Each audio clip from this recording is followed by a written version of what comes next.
Paytm के बारे में जी। 197 दीनानाथ कमल जी का सवाल है कि क्या इन स्तरों पर इसमें निवेश करना चाहिए? बीच में एक दौर था, लगातार गिर रहा था। अब कहीं पर ये संभलता हुआ दिख रहा है। क्या कुछ बदला है? बीच में कुछ खबरें भी हैं, थोड़े समय में ऑपरेटिंग लेवल पर प्रॉफिट में आ जाएगा, मुनाफे में आ जाएगा, ये ऐसी भी बातें हो रही हैं। क्या फंडामेंटली या खबरों के लेवल पर, मतलब जो पहले लगातार नेगेटिव न्यूज़ फ्लो था, अब कहीं पर कुछ चीजें बदली हैं इसके लिए? ये मेरा ऐसा मानना है, और भले इसके लिए आप चाहें तो अच्छी सी क्रिटिसिज्म कर दीजिए मेरी। ये सब जो पेटीएम, ज़ोमैटो, खासकर जो कंपनी, मैं देखिए सारे निवेश कंपनी को खराब नहीं करता हूँ। प्रॉफिट जो बना रहा है उसमें वैल्यूएशन का इशू है, और स्केलेबिलिटी पॉसिबल है, वो कंपनीज को हम अच्छे वैल्यूएशन पे देख सकते हैं। मुझे नहीं समझ में आता कि ये कंपनीज के सीईओ को ट्विटर पे आके क्यों लिखना पड़ता है कि मेरा कंपनी प्रॉफिट में आ जाएगा। उसके पीछे दूसरे सीईओ आ जाते हैं, मेरा भी कंपनी प्रॉफिट में आ जाएगा। भाई साहब काम करो ना, आपका कंपनी वैसे ही प्रॉफिट में आ जाएगा। ये मेरे हिसाब से ये सब कंपनीज का तो फिर भी इन सब पे भी प्रूव होना चाहिए। ये आपको ईबिटा बोलते हैं, पॉजिटिव हो जाएंगे भाई साहब, उसमें भी 50 एडजस्टमेंट लेके आते हैं। आपके और मेरे समझ के बाहर है, ये जो विंडो ड्रेसिंग होती है ना, मेरे और आपके समझ के बाहर है। क्लीन इनके पीएनएल बैलेंस शीट मुझे रीड करने को नहीं लगते हैं। अगर आपने स्पेक्यूलेशन के बेसिस पे करना है, जाके ट्रेड कर लीजिए। मैं इससे कम से कम 400 कोस दूर रहता हूँ, और अभी भी भले ही यहाँ से 4 टाइम हो जाए, मुझे नहीं करना, मुझे नींद खराब नहीं करनी। इनकी डिस्क्लोजर ही बहुत कॉम्प्लिकेटेड है, बहुत ही ज़्यादा कॉम्प्लिकेटेड है। ईबिटा पॉजिटिव हो जाऊँगा भैया, जिस दिन हो जाना उस दिन हम खुद ही देख लेंगे ना। या तो फिर हर एनालिस्ट कॉल के बाद अपना पूरा प्रॉपर डिटेल बताओ, आपका प्लान बताओ। ये ट्विटर में आपको ईबिटा पॉजिटिव होना होता है क्या? ये सारे गिमिक्स हैं, ओके? इन सब के चक्कर में मेरे से भी वही 2-3 पहले ही सवाल पूछा गया कि भाई आपने पेटीएम तो आपने करा है, नहीं ये टारगेट तो ऊपर का आ रहा है। मैंने कहा साहब कर लीजिए, ट्रेड करिए, जाइए, मुझे इनके खाली स्टेटमेंट के चक्कर में नहीं पड़ना है, कोई भरोसा नहीं है। इसके अलावा मैं अभी भी कह रहा हूँ, न्यू एज कंपनी मैं ट्रैक कर रहा हूँ, अच्छी कंपनीज हैं, स्केलेबल कंपनीज हैं, प्रॉफिट में हैं, थोड़े एक्सपेंसिव वैल्यूएशंस हैं, लेकिन जिस तरह से स्केल आ रहा है, वैल्यूएशन नॉर्मलाइजेशन हो रहा है, इनका तो मेरे हिसाब से नहीं।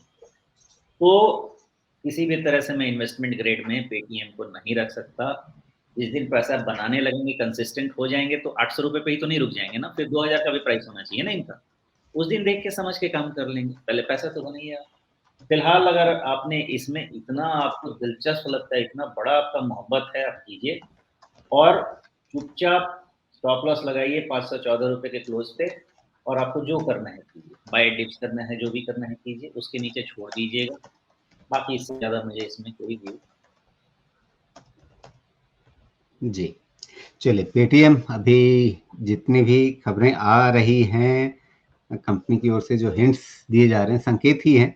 अब ट्विटर पर आकर आप कुछ कमेंट कर दें तो वो एक हिंट ही है, वो एक औपचारिक बयान नहीं है। आप औपचारिक बयान आपको देना है तो आप एक्सचेंज को एक जाकर के चिट्ठी लिख दीजिए, फिर उसे पूरा बाजार जो है वो एक औपचारिक बयान के रूप में लेगा, या प्रेस रिलीज ही निकाल दीजिए मीडिया के लिए। ट्विटर पर आकर के अगर आप एक कमेंट करते हैं तो वो एक बाजार को हिंट ही है। अब उस हिंट के भरोसे पे कितना इस पर दांव लगाया जाए, ये एक सवाल है। सुमेश उससे बहुत आश्वस्त नहीं है, लेकिन शुद्ध टेक्निकल लेवल से अगर आप देखें सुमेश, मतलब एक चीज ये है कि फंडामेंटल्स क्या कह रहे हैं और उस पर भरोसा नहीं है, मान लिया। प्योर टेक्निकल टर्म्स में देखें तो एक चीज जो मुझे दिख रही है कि सारे मूविंग एवरेजेज को इसने पार कर लिया है, long term, short term, mid term, सब कुछ। और पिछले कुछ समय से जो एक ट्रेंड बना हुआ था, बहुत पुराना, आप ना भी देखें कि जब लिस्ट हुआ था तब कहाँ था, लेकिन अगर आप अगस्त के बाद से चार्ट का हिस्सा देखें तो इसमें मैं एक ट्रेंड लाइन बना सकता था। अगस्त के हाई से लेकर के जो बाद वाले जितने हाई बने हैं उन सबको मिलाते अगर, तो इस ट्रेंड लाइन का एक साफ साफ ब्रेकआउट मुझे दिख रहा है। तो ये ट्रेंड लाइन का ब्रेकआउट हो गया, इसके बाद फिर आपको मूविंग एवरेजेस के ऊपर निकल गया। बिल्कुल छोटे समय में देखें, टाइम फ्रेम में, तो नवंबर के बाद से ये हायर हाई हायर लो वाले पैटर्न में आ चुका है। क्या ये सारी चीजें शुद्ध टेक्निकल लेवल पे काफी नहीं है, कम से कम छोटी अवधि के लिए इसको लेकर के अपना नजरिया बदलने के लिए? नहीं, बिल्कुल आपका ऑब्जर्वेशन बिल्कुल सही है और स्टडी के बेसिस पे किसी भी तरह से मैं नहीं कह सकता कि ये स्टॉक खरीदा नहीं जा सकता है। टेक्निकली ऑन ऑल पैरामीटर्स ये बाय एट डिप्स का कैंडिडेट है, क्योंकि हायर हायर लो के स्ट्रक्चर प्लेस में है, हायर हाई के स्ट्रक्चर प्लेस में है। आपका डाउनवर्ड ट्रेंड लाइन का भी ब्रेकआउट है, अपवर्ड ट्रेंड लाइन का भी ब्रेकआउट है। आपने जो डाउन बनाया है वैसे ही आप दोनों को टॉप ले लीजिए स्विंग के, वो भी बना लीजिए, उसका भी ब्रेकआउट है। टेक्निकली हर पैरामीटर पे ब्रेकआउट है, लेकिन जब तक एक फंडामेंटल कॉन्फिडेंस नहीं आता है स्टॉक में, मैं अपनी प्रोबेबिलिटी ऑफ सक्सेस को खराब नहीं करने के हिसाब से अलग रहता हूँ। लेकिन क्या ट्रेड किया जा सकता है? 100% किया जा सकता है। कहाँ रखना है? जो हायर लो है उसमें पहला लो, जो मैंने बोला आपको 514 515 के आसपास का, उसके नीचे क्या क्लोज होता है तो हमारी जो स्ट्रक्चरल ब्रेकआउट है वो फिजल आउट हो जाएगी। जब तक वो होल्ड करता है तब तक आप इसको बाय डिप्स कीजिए, और जब तक जहाँ तक राइड कर सकते हैं कि यहाँ पर एक और सवाल है मेरा सुमेश, जिसको आप पाठशाला वाले सवाल के भी रूप में रख सकते हैं, और वो ये, मैंने इस पर एक पैरेलल चैनल बनाने की कोशिश की है, जो आपने ही संकेत दिया कि जो रिसेंट टॉप्स हैं उनको मिलाते हुए भी ट्रेंड लाइन बना सकते हैं। तो उसी को देखते हुए मैंने ये देखा कि हाँ, यहाँ एक पैरेलल चैनल भी बनता है और उस पैरेलल चैनल के ऊपर का एक ब्रेकआउट आ चुका है। आम तौर पे जो मेरा सवाल है पाठशाला का, कि गिरते हुए चैनल में ऊपर की ओर ब्रेकआउट आता हुआ बड़ा कॉमन रहता है, या ऊपर चढ़ते हुए चैनल में नीचे का ब्रेकडाउन बड़ा कॉमन रहता है। लेकिन चढ़ते हुए चैनल में ऊपर ब्रेकआउट मिले, गिरते हुए चैनल में नीचे ब्रेकडाउन मिले, क्या ये बहुत पॉसिबल होता है? यहाँ तो पॉसिबल सामने दिख ही रहा है, लेकिन मतलब क्या ये बहुत कॉमन है? क्या बहुत भरोसेमंद होता है ऐसा पैटर्न? देखिए, मैंने एक समय थ्रोबैक का कॉन्सेप्ट समझाया था। जब भी चैनल ब्रेकआउट होता है ना, उसके पीछे भागने की ज़रूरत नहीं है। चैनल ब्रेकआउट सस्टेन होने के लिए वो चैनल रीटेस्ट करने आएगा, और जब सेकंड राउंड वहाँ से निकलेगा थ्रोबैक के बाद, फिर आप उसको ले लीजिए जो आपका क्लोज़ेस्ट लो है उसका स्टॉप लॉस पकड़ के, और फिर वो ट्रेड आपका ज़्यादा सक्सेस रेट उसका हाई हो जाएगा।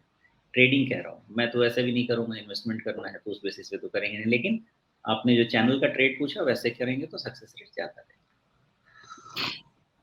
नहीं, लेकिन जो मेरा मूल सवाल था, चढ़ते हुए चैनल में ऊपर का ब्रेकआउट और गिरते हुए चैनल में नीचे का ब्रेकडाउन, क्या ये बड़ा कॉमन है?